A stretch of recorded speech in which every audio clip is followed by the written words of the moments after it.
Hey everybody, I'm Dr. BJ Hardick, and I want to talk to you about 4 key points that are in an article on my website, which is called Eating Well When You're Eating Out. You know, I love to eat out, but I think one of the questions that I get quite often is, how on earth do I eat out and still do it in a maximized, healthy kind of way? So I want to talk about 4 things. I want to talk about meat, vegetables, I want to talk about all of your sauces, and I want to talk about what to drink.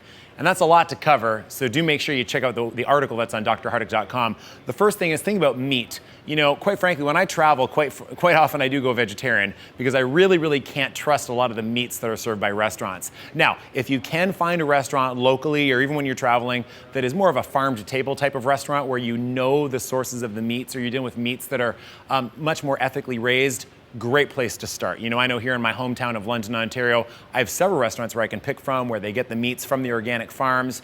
They get wild caught fish. You know, typically you want to look for fish from larger bodies of water like the Pacific Ocean or the Alaskan Ocean. I'm seeing a lot of like organic Irish salmon that comes from, obviously that's still the Atlantic Ocean, but way far away from our dirty part of the Atlantic Ocean. So you want to make sure that especially with animal protein, you want to make sure you're getting good quality sources because like we teach in the nutrition plans, you really have to make sure that when you're going organic, you start with those animal products. So number 2, let's talk about veggies. Obviously, one of the key things to do when you're in any place is make sure that you're getting organic vegetables, but you can't always guarantee that in a restaurant.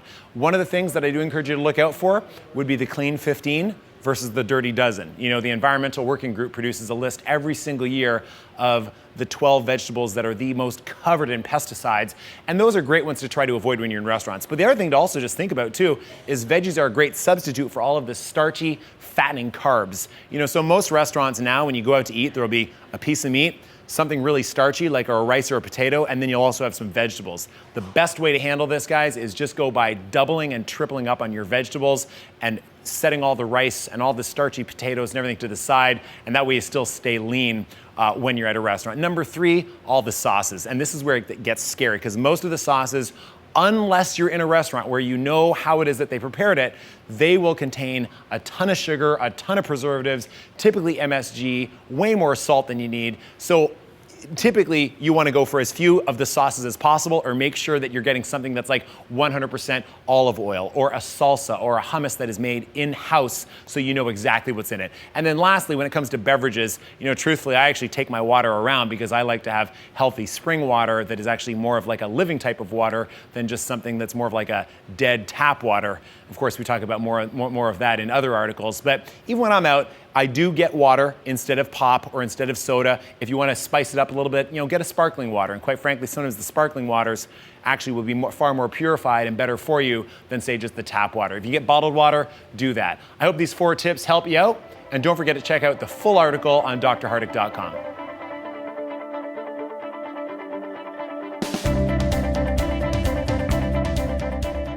Your bone is comprised of 12 different minerals, not just calcium. You know, we've been told for so long we need calcium for our bones, calcium for our bones. However, we also know that excess calcium in the body can be associated with heart failure and hardening of the arteries. Trying to get grains out there. Yeah. So the paleo community, the maximized living community, a lot of people into CrossFit, they don't want grains at all. But like then no grains. They don't want grains at all. You know, so grains are very inflammatory. They do convert to sugar even if they're whole wheat grains.